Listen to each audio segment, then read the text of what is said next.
Greetings ladies and gentlemen, my name is Mangs and I'm making this video really quickly to inform you guys that Nintendo just released a brand new trailer for Fire Emblem Echoes Shadows of Valentia. Some of you guys may have seen my short reaction video that I posted earlier regarding Nintendo making fun of pair-ups, but in this video I will be breaking down everything they said and give my opinions on it.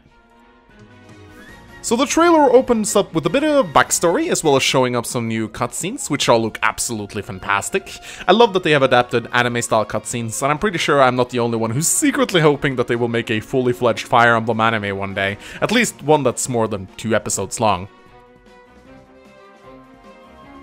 Okay, so I gotta say, I am just completely in love with Celica's redesign. She might very well be one of the most beautiful female lords, if not just straight up the most beautiful female in Fire Emblem up until this point.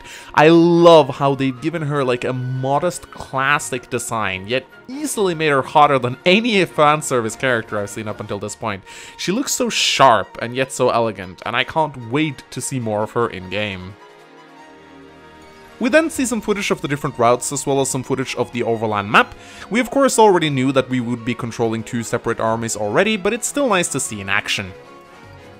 We also get to see some footage of town exploration, which was one of the things Gaiden was uniquely known for. Apparently, by looking around inside houses, you can find reagents and other useful items that will aid you on your journey. And of course, we got to see a little bit of footage from a dungeon exploration. I absolutely can't wait to crawl around in those dark, deep places. It looks like so much fun. And then we come to, at least for me, the highlight of the trailer, where they are literally making fun of pair-ups by saying it has no place in Valentia. This to me just signals that Nintendo is fully aware that this game is directed at the veterans, to the point where they are actually joking openly about it. In reality though, I also think that Nintendo realizes that pair-up was a mechanic that was good in design, but just didn't work out the way they wanted it to. Even though they did make improvements to it in Fates, I just still don't think it made the game any more strategical or fun. It basically just cut your player face action in half. I seriously hope that the next non-remake Fire Emblem title they release will not feature pair-ups either. Then we get to see some juicy footage of how archers will work in Echoes. Gaiden veterans will of course recognize this, as archers used to be able to attack at anywhere from 1 to 5 range, depending on the bows that they equipped. This is a pretty massive step up from the regular 2-range only archers that we are so used to in the other games. Not to mention, they will be able to freaking retaliate in melee combat. The dreaded archer curse has finally been lifted. Needless to say, I think archers are going to be some of the most valuable units in Echoes, and honestly, it's about freaking time archers get some love here, because alongside Armor Knights, they have consistently been some of the worst units in almost every single Fire Emblem game. They also briefly touch upon the fact that certain weapon types will deal effective damage, such as Celica using monster-slaying angel magic to kill a gargoyle. This isn't exactly news, nor is it a unique feature, as effective damage has been part of every single Fire Emblem game since the first one, but it's still nice to see in action. They also talk a little bit about terrain and how magic will completely ignore its defensive effects, which is good, as we know that terrain effects will be absolutely ridiculous in Echoes, with regular forest tiles providing a whopping 40% avoidance boost to units occupying them. Magic users will be essential in attacking fortified units occupying heavy terrain, such as forts and gates, but they also have to be careful, because as in Gaiden, magic in Echoes will drain health.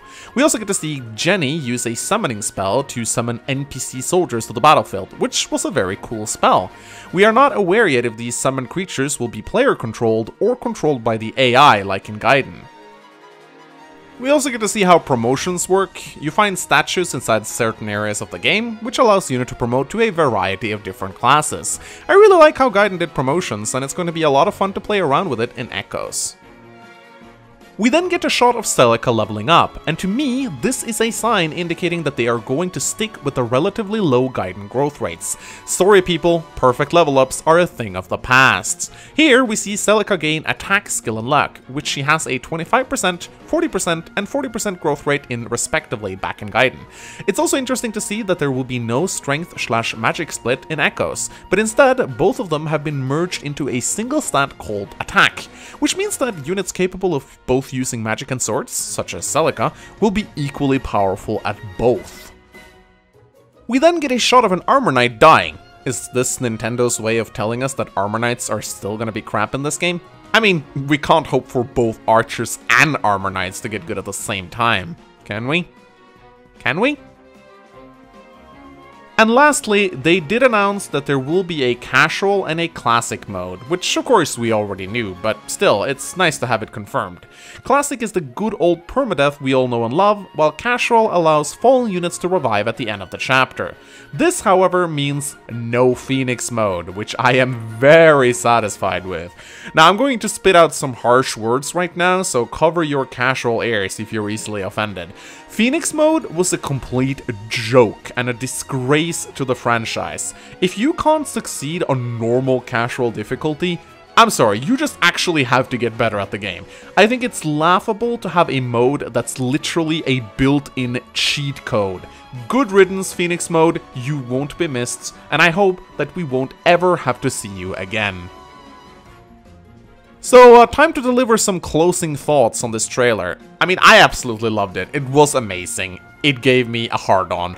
We knew a lot of these things already, but this kind of puts everything into perspective, and it also showed us that they are indeed going with a very old-school style of Fire Emblem.